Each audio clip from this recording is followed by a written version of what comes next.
30 जनवरी 1948 देश के लिए सबसे दुख का दिन है, जो भारतीय इतिहास के लिए सबसे जहरीला दिन बन गया था।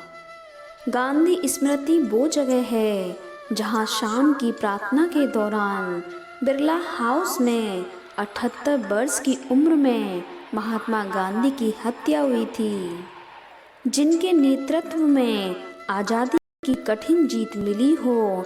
ऐसे राष्ट्रपिता को खो देना देश के लिए सबसे बड़ा दुर्भाग्य था। उनका कत्ल प्रार्थना सभा में शामिल होने आई बड़ी भीड़ के सामने हुआ था। उन पर हमले के बाद बिरला हाउस में उनको देखने के लिए बहुत बड़ी भीड़ जमा हो गई थी। बापू एक ऐसे महान इंसान थे जिन्होंने अपना पूरा जीवन लाखों पुरुष और महिलाओं के साथ आज़ादी की लड़ाई के लिए बलिदान कर दिया था और बाद में शहीद हुए। इसलिए 30 जनवरी को राष्ट्रपिता महात्मा गांधी की पुण्यतिथि को शहीद दिवस के रूप में मनाया जाता है। गुजरात के पोरबंदर में मोहनदास करमचंद गांधी के रूप में जन्मे महात्मा गांधी ने गुजरात और बॉम्बे से अपनी शिक्षा पूरी की। बाद में वह बैरिस्टर के रूप में अभ्यास करने के लिए लंदन चले गए। 1893 में जब गांधी जी दक्षिण अफ्रीका गए तो उन्हें वहां भारतीयों के साथ भेदभाव का सामना करना पड़ा।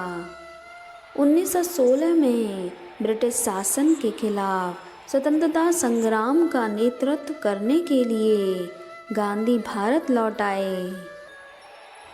गांधी जी ने चंपारण आंदोलन, नॉन कॉरपोरेशन मूवमेंट, सविनय अवज्ञा आंदोलन और भारत छोड़ो आंदोलन समेत कई आंदोलन किए।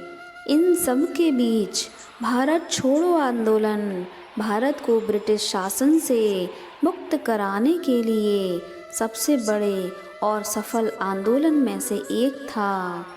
उन्होंने भारत में अहिंसा की शुरुआत की और अंग्रेज़ों के खिलाफ अहिंसक विरोध प्रदर्शन किया।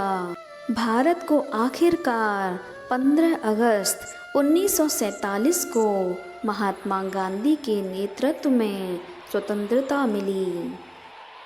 शहीद दिवस या महात्मा गांधी की पुण्यतिथि पर राष्ट्रपति, उपराष्ट्रपति, प्रधानमंत्री, रक्षा मंत्री और भारत के सेवा प्रमुख दिल्ली के राजघाट में बापू को श्रद्धांजलि अर्पित करते हैं।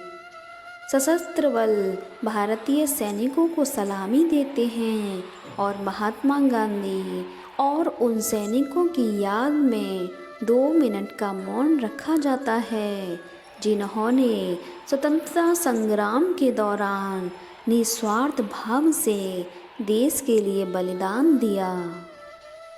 राष्ट्र की रक्षा में किसी की जान देने के अलावा मनुष्य के लिए कोई बड़ा बलिदान नहीं है। जो देश के लिए शहीद हुए उनको मेरा सलाम है।